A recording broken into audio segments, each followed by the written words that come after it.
মিষ্টির দোকানের মতো সফট তুলতুলে রসমালাই রেসিপি, যেটা বানানো একদম সহজ। আর আজকে আমি অনেক কম সময়ে বানিয়েছি, আর এটা খেতেও দারুণ হয়েছে। আসসালামু আলাইকুম everyone, welcome to my another video.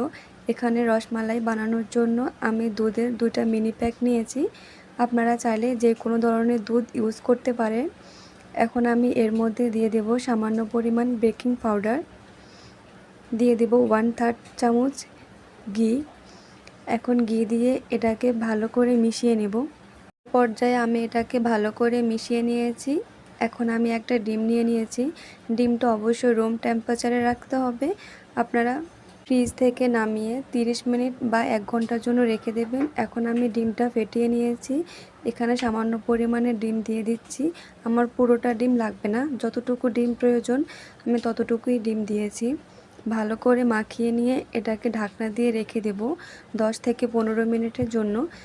এখন ঢাকনা উল্টে আমি রসমালাইগুলো একটা একটা করে বানিয়ে নেব। আমি গোল শেপ দিয়ে বানিয়ে নিচ্ছি, আপনারা চাইলে যে কোনো শেপই ইউজ করতে পারেন।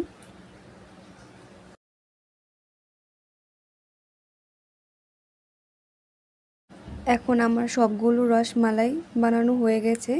এখন আমি মালাই তৈরি করার জন্য চুলায় একটি প্যান বসিয়ে তার মধ্যে দিয়ে দিয়েছি হাফ কেজি দুধ, এবং দুধটা বলক উঠে আসা পর্যন্ত অপেক্ষা করব।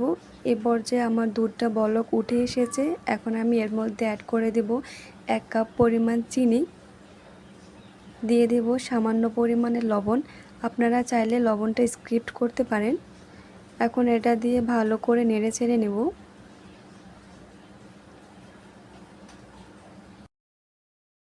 সামান্য পরিমাণে বলক উঠে এলে এর মধ্যে দিয়ে দেব রসমালাই। এখন এটাকে একটু নেড়ে চেড়ে দেব।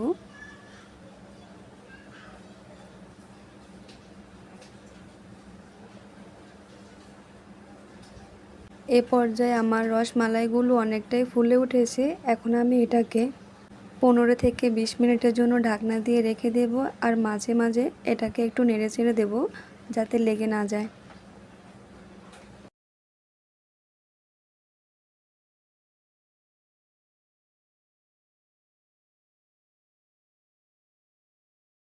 আমার রসমালাই হয়ে এসেছে। এখন আমি চুলা বন্ধ করে রেখে দেব এবং ঠান্ডা হওয়ার জন্য অপেক্ষা করব। আমাদের রসমালাই এখন ঠান্ডা হলেই পরিবেশন করার পালা। এটা যতক্ষণ মালাইয়ে ডুবিয়ে রাখবেন তত বেশি